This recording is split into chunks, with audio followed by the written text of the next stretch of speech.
то рӯзи 7 апрела дар ҳолате ки агар нафарҳое ки хоҳишманд бошанд ки бояд рӯдавои договор ва патенти худша. Салом ба ҳама нафарҳое ки ҳама рӯза видеоҳои моро тамошо мекунед. Дар як мавзӯи муҳим суҳбат мекунем. Дар видео лайк монед ва бо диққат то охирша тамошо кунед. Аввалан ба ҳамаи шумо як чиза тавсия метиҳам, аз фурсат истифода бубаред. Хеле ки медонед телефонҳое ки растамошка кардагӣ набошанд, агар дар ҷумҳурии Тоҷикистон баъди як моҳ аз ворид шидан хомӯшшон мекунанд. Агар шумо бихоҳед фаҳмидан ки оё телефони шумо растамошка шидагӣ ҳаст ё ин ки не, шумо дар рақамҳои рӯи экран танҳо дар WhatsApp-аш бинависонед, проверка мекуна ва ҷавобша барои шумо мега.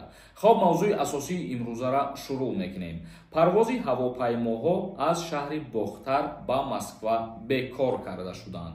Парвози ҳавопаймоҳо дар хатсайри Москав-Бохтар то 7 апрели соли равон бекор карда шуданд. То охири моҳи март ҳар рӯз аз фурудгоҳи Бохтар ба Москва як ҳавопаймо парвозҳои худша анҷом медод ва шурӯъ карда дар моҳи апрел, яъне ки аз 2 апрел то рӯзи 7 апрела гуфтанд ки аз шаҳри Бохтари ҷумҳурии Тоҷикистон ба шаҳри Москва парвозҳо маҳдудият ворид карда шаванд. Баъди 7 апрел оё кушода карда мешаванд аз сари нав ё ин ки не, ҳозираш ҳеҷ чиз гуфта шидагӣ нестай, танҳо гуфтагианд ки то ҳамун рӯза парвозҳо бекор шудагианд. Гуфта мешавад ки то рӯзи 7 апрела ҳар як шаҳрванди ҷумҳурии Тоҷикистоне ки билет доштак аз шаҳри Бохтар ба шаҳри Москва метавонад ки билетҳои худша мисол возврат бикунад. Шумо метавонед ки аз шаҳри Душанбе айни ҳол парвозҳои худтона ба шаҳри Москва анҷом додан бигиред ва айни ҳол аз шаҳри Бохтар ба Москва аз парвозҳо худдорӣ кунед. То ҳамун вақтере ки бо официални информатсия мебирояд ки парвозҳо аз сари нав роҳандозӣ шидану кушода карда шиданд. тамошобинони азизу гироми қадр, акнун комментарияҳои шуморо мехонем ва ба саволот ҷавоб мегардонем. бо диққат гӯш кунем ки саволои худтонда ҷавоб гирем. ширкати шифофармо доруҳои босифатро барои шумо тавсия медиҳад. Инчунин ҳиҷома кардан барои занҳо ва мардҳо ройгон мебошад. Инчунин доруҳо барои зиёд кардани риш ва мӯи сар, доруҳо барои зиёд кардани вазни худ ва кам кардани вазни худ. ҳатман муроҷиат кунед. Абдуманон нависонда. Ассалому алайкум акаи Сорбон. Айни ҳол дар Россия рейдҳо вуҷуд доранд ё ин ки не? Меган рейдҳо тамом шидай. Дар ҳамин бора чӣ фикр дорӣ худат? Фикри ма худаш аниқ уже маълум ай ба ҳаматон ки рейдҳо идома доранд ё ин ки не, чунки ҳар рӯз видеоҳо биромадаистай, мисол худтон дидестен ки чӣ воқеаҳо шудестае, чӣ вазъият дар қарор доранд муҳоҷирони тоҷик.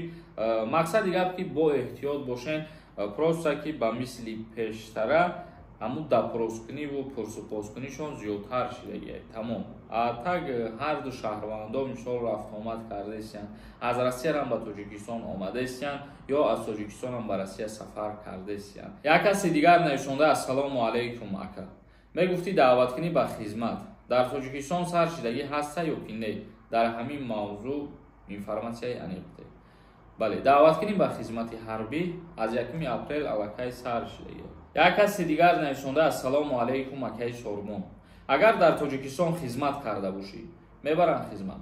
Агар ки дар Россия дар назар дошта бошен, нафарҳое ки двойное гражданство дорен, мисол дар Тоҷикистон хизмат карда бошен, дар Россия намекунед, ё ки дар Россия хизмат карда бошен, дар Тоҷикистон намекунед.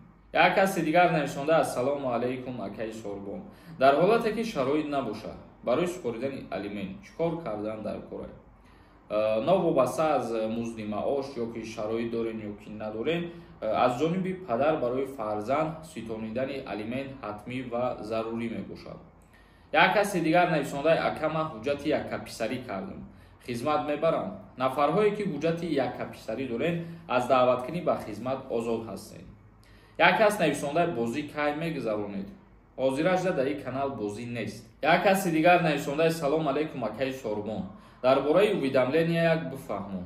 Дар бораи уведомления тибқи тағйиротҳои Россия аз 7 январи соли 2024 ҳар як шаҳрванди хориҷие ки кору фаъолият мекунад бояд рӯдавои договор ва патенти худша ба МВД уведомление рӯй кунанд. Як кас нависонда ассалому алайкум ака.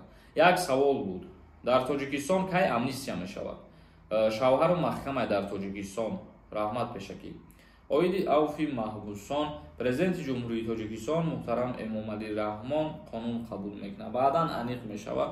Ҳозираш за вақте чизе ки аниқ нест, мо аз пеши хидмон ҳечи гуфта наметонем. Як кас нависонда ассалому алайкум. Агар ягон ҷо нуқс дошта бошад, хизмат мебаранд?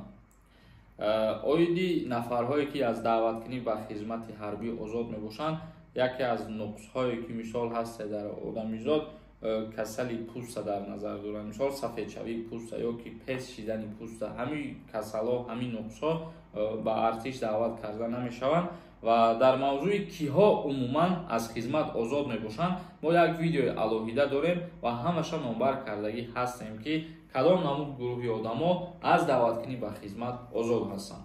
хоб тамошобинони азизу гиромиқадр, то барномаҳои дигар худованд ҳамаи мо шуморо нигаҳбон бошад.